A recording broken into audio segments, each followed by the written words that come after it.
ഇന്ന് ഉറക്കം എണീറ്റപ്പോൾ തന്നെ 8:30 മണിയായിട്ട്. രാത്രി എൻ്റെ മോൻ പാട്ടും ബഹളവും കഴിഞ്ഞിട്ട് ഇപ്പോൾ 11-12 മണിയാകുമ്പോൾ ആയിരിക്കും ഉറങ്ങുന്നത്. അതിൻ്റെ ഹാങ് ഓവറിൽ അങ്ങ് ഉറങ്ങി തീർക്കും കേട്ടോ. ഇപ്പോൾ രാവിലെ എണീറ്റ് പല്ല് തേച്ച് മുഖമൊക്കെ ജസ്റ്റ് ഒന്ന് കഴുകിയിട്ട് നേരെ കിച്ചണിൽ പോയി ജനലൊക്കെ അങ്ങ് തുറന്നിട്ട് കേട്ടോ, നല്ല ഫ്രഷ് എയർ കിട്ടാൻ വേണ്ടിയിട്ട്. എന്നിട്ട് കുടിക്കാനുള്ള വെള്ളം അടുപ്പത്ത് വെച്ച്, ചോറിനുള്ള വെള്ളം അടുപ്പത്ത് വെച്ചിട്ട്, പിന്നെ ഇന്ന് പുട്ടാണ് ഉണ്ടാക്കുന്നത്. അപ്പം അതിനുള്ള കുക്കറും അടുപ്പത്ത് വെച്ചിട്ടാണ് ബാക്കി പരിപാടികൾ.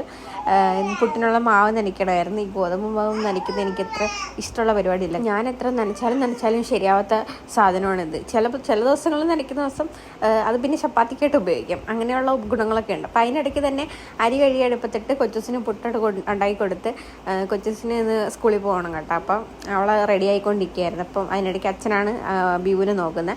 പിന്നെ അവനുള്ള കുറുക്കുമൊക്കെ കാച്ചി വെച്ച് കേട്ടോ. എന്നിട്ടാണ് ബാക്കി പരിപാടികൾ. ഇപ്പോൾ ഫ്രിഡ്ജിനുണ്ടായിരുന്ന അരപ്പൊക്കെ എടുത്ത് വെച്ച്, മീനും ഒക്കെ എടുത്ത് വെളിയിൽ വെച്ച്, അരപ്പൊക്കെ ഞാൻ തലേന്ന് സെറ്റാക്കി വെച്ചെന്നാൽ എന്നാലും എനിക്ക് പെട്ടെന്ന് ജോലി തീർക്കാൻ പറ്റുള്ളൂ ബീവു കരയുന്നതിന് മുന്നേ.